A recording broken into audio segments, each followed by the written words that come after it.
पवन सिंह को आप हाथ पकड़ के आगे बढ़ाए हैं जी। ये भोजपुरी में सब किसी को पता है। जैसा कि आपने बोला था कि वो आए थे एक जींस पहन के आपके पास, ये 8 साल की उम्र में मिला था। हाँ, पिछले इंटरव्यू में आपने बोला था। जी। आप गायक बनाए पवन सिंह को, आप हीरो बनाए पवन सिंह को, आप नेता कब बना रहे हैं? क्या प्लानिंग है? सांसद बना रहे हैं, विधायक बना रहे हैं, क्या बना रहे हैं? कौन से पार्टी से बना रहे हैं? बीजेपी से, जदयू से? देखिए, एक चीज बता रहा हूँ, उसका नाम है पवन। पवन मतलब होता है हवा। हवा को महसूस कर सकते, हवा को पकड़ नहीं सकते। तो नाम का चरितार्थ भी उसका जीवन है। पवन सिंह को गायक बनाने में सिर्फ मेरा हाथ नहीं, सिर्फ उनका टैलेंट भी है नहीं, उनका टैलेंट भी है।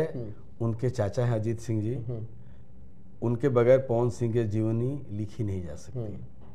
हाँ, सिनेमा में अभूतपूर्व योगदान हमारा रहा है। पवन सिंह की वजह से मेरे बहुत सारे जो मित्र पुराने थे फिल्मों में, वो लोग की नाराजगी मुझे झेलनी पड़ी है। नाराज रहे, मैं अपनी बुद्धि से उनके साथ काम किया, लेकिन नाराजगी दिखती थी कि विनय बिहारी जो हैं सिर्फ पवन सिंह के लिए अच्छा गाने लिखते हैं।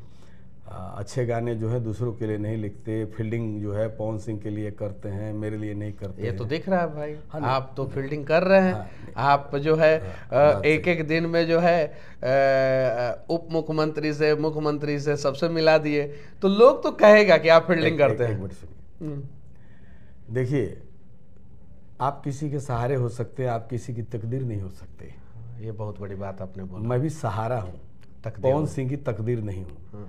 और एक बात बताइए, ठीक है, मैं अभी बोला ना, जब तुम मुझे अपना कहते हो अपने पे गुरूर आ जाता है, गाना है ना। हाँ। मेरे कहने का मतलब है कि पवन सिंह को मैंने गीत दिया तो गीत तो हजारों लोगों को देता हूँ।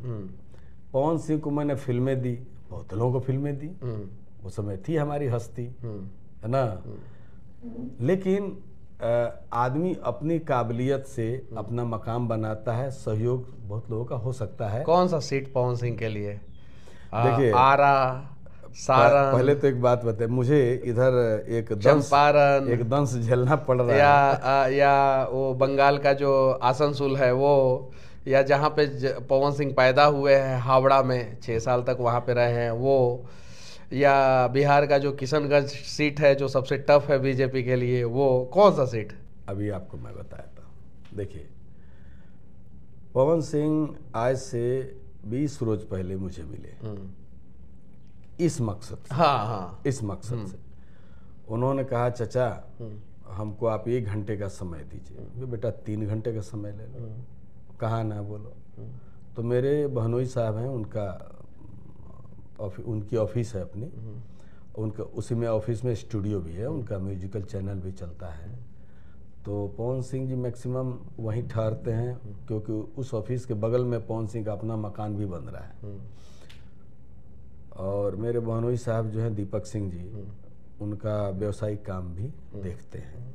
उन दोनों में बहुत घनिष्ठता है। हाँ, बहुत घनिष्ठता है। यूँ समझ लीजिए 2 जिगर 1 जान है वो लोग, इस तरह की बातें हैं।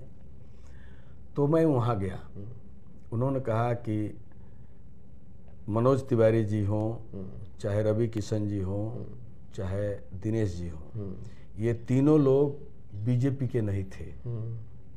जैसे मनोज तिवारी जी सपा से चुनाव लड़े जोगी जी के विरुद्ध, गोरखपुर से, जौनपुर से कांग्रेस से के रहे रवि किशन जी, और दिनेश लाल जी भी भले सामने आकर के कुछ नहीं कहे हो, लेकिन माननीय मुलायम सिंह जी के संपर्क में रहे हैं, उनका परिवार रहा है। ऐसी सूचना सबको है। किसी ने टिकट पाने के पहले बीजेपी के लिए प्रचार प्रसार नहीं किया, लेकिन मैं बीजेपी से 2014 से जुड़ा हूं, जब माननीय अमित शाह जी ने ज्वाइन कराया। और मैं अब तक हेलीकॉप्टर से, चाहे लोकसभा का चुनाव हो, चाहे विधानसभा का चुनाव हो, मैंने प्रचार प्रसार किया है। कितने बार? 87 बार। 87 जी। पैसा कितना लिए थे वो प्रचार? कोई पैसा नहीं लिया। पवन सिंह बिना पैसा का बीजेपी जी, कोई बीजेपी का आदमी बता दे कि हम पैसा दिए हैं पवन सिंह को। Free of cost. जी। फिर वो जब बीजेपी ने अपनी पार्टी में मिला लिया तो बीजेपी क्या हेमा मालिनी को पैसे देती है, क्या सनी देओल को पैसे देती है, क्या मनोज तिवारी को पैसे देती है? ये सभी स्टार है तो पैसे नहीं देती है, और ये लोग पैसे लेते भी नहीं है। अब मुझे जहाँ तक जानकारी है पवन सिंह ने पैसा नहीं लिया। अब पवन सिंह की इच्छा है कि जब ये लोग बीजेपी में नहीं थे, बीजेपी का कोई प्रचार नहीं किए, तब इनको टिकट मिल सकती है। मतलब एकदम पवन सिंह आर पार के मूड में। तो पवन सिंह को टिकट क्यों नहीं मिला? आर पार के मूड में एकदम। 2019 में उनको आसनसोल से लड़ाने का भी बात हुआ, जैसा पवन सिंह ने कहा, अब मैं भी जानता हूँ। हावड़ा जी। उसके बाद से पवन सिंह माता पिताजी पूरे परिवार में हावड़ा से लड़ाने की बात हुई थी। हाँ। लेकिन पता चला बाद में टिकट नहीं आए, टीवी देखते रह गए पवन सिंह। उनकी माँ को बहुत बुरा लगा। उनकी माँ ने कहा, बेटा ये तो तुम्हारे साथ अन्याय हो रहा है। अब पवन सिंह इस धरती पर अगर सबसे ज़्यादा किसी को मानते हैं तो वो उनकी माँ है। और माँ ने जब ऐसा कहा तो बेटे को क्या लगा होगा, आप खुद भी एक सुपुत्र है। इस बार बेटा जो है आर पार के मूड में है, एकदम आर पार के मूड में। बोला कि मुझे बीजेपी अगर टिकट देती है तो स्वागत है, मुझे मेरे घर में मेरा आशीर्वाद प्राप्त हो जाएगा। अगर बीजेपी टिकट नहीं देती है तो मुझे चुनाव लड़ना है, तो मैं किसी भी सीट से और किसी भी पार्टी से। नीतीश कुमार जी से काहे मिले थे? हाँ, अब बता रहे हैं। नीतीश कुमार जी के मामले में तो थोड़ी बहुत बदनामी हो गई है हमारी, लेकिन सच्चाई ये है। मिलवाए आप ही थे? नहीं, वही तो सच्चाई बोल रहा हूँ। नहीं, सब लोग तो बोल रहे हैं। बोलने दीजिए। हाँ। मुझे किसी से चरित्र प्रमाण पत्र नहीं लेना। हाँ। देखिए, मैं बड़ा ही आप ही की तरह निडर आदमी हूँ।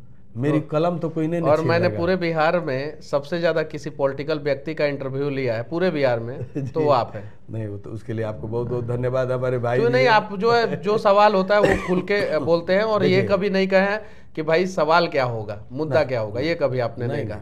इंटरव्यू 10 मिनट का होगा, 20 मिनट का होगा, आधे घंटे का होगा, 1 घंटे का होगा, या 2 घंटे का भोजपुरी फिल्म होगा। उसमें क्या हुआ कि हम माननीय विजय सिन्हा जी से मिलने गए थे उसको लेकर। और विजय सिन्हा जी से मिलने के बाद हम लोग जैसे गेट के बाहर आए तो फोन आया। तो पवन बोले कि चचा बिना आपके मैं नहीं जाऊंगा उधर।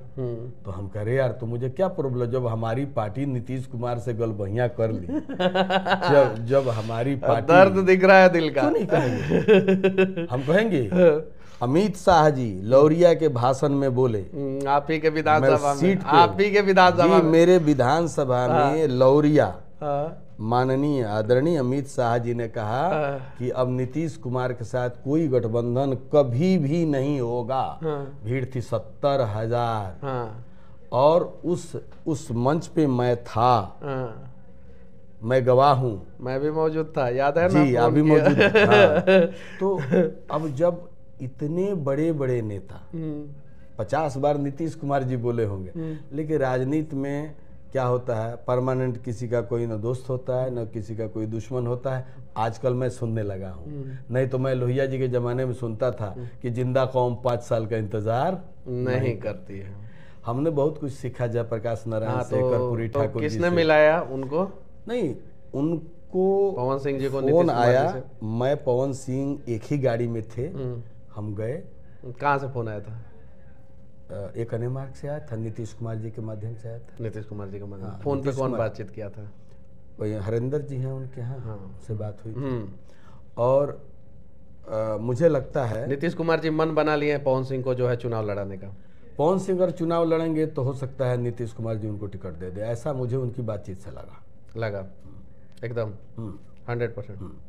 लेकिन नीतीश कुमार जी की बातों को बड़े ही तरीके से, सादगी भाव से पवन सिंह ने कहा कि मेरी एक फिल्म है जिसमें प्रोड्यूसर की करोड़ों की लागत लगी हुई है। उस फिल्म में 5-6 दिन की शूटिंग बाकी है, मुझे दिल्ली जाना है, मुझे 8-10 दिन का समय चाहिए, 8-10 दिन के बाद मैं अपनी बात कहूँगा। पवन सिंह वहाँ से निकले। उसके बाद से बहुत सारे चैनलों पे इंटरव्यू दे रहे हैं, हाँ हम तो चुनाव लड़ेंगे। नहीं, मैं वही बताऊँ, वहाँ से पवन सिंह जब निकले तो मैं बोला बेटा प्रदेश कार्यालय चलना है। अच्छा चलिए। हम लोग ईकू भाई के पास आए प्रदेश कार्यालय में। वहाँ भी पवन सिंह ने कहा कि मैं 2014 से आपकी सेवा में हूँ।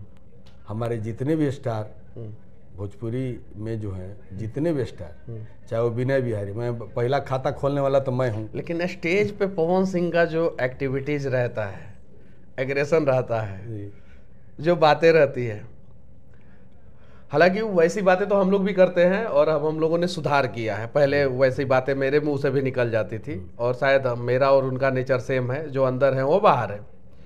तो एक सांसद का प्रत्याशी होने के नाते, सांसद होने के नाते, क्या पवन सिंह अपने व्यवहार में कुछ बदलाव करेंगे? देखिए परिस्थितियाँ, खैर ये सवाल तो मुझे उनसे पूछना चाहिए था। नहीं, मैं बता दूंगा। देखिए इंसान परिस्थितियों का दास होता है, इंसान परिस्थितियों का दास होता है। यहाँ तो भगवान को भी वनवास होता है। तो परिस्थितियाँ जो है आवश्यकता आविष्कार की जननी है। शहर सिखावे कोतवाल, कितनी बात कह दी है। मेरे कहने का मतलब है माई के पेट से कोई सांसदी सीख के थोड़े आता नहीं। सांसदी क्या है? समाज सेवा है। पवन सिंह एक बात कहते हैं कि मैं अगर सांसद बनूंगा तो मेरा ध्यान सबसे ज्यादा उन वृद्ध माता पिता पे होगा जिनके पुत्र और पुत्रवधू ने घर से निकाल दिया हो।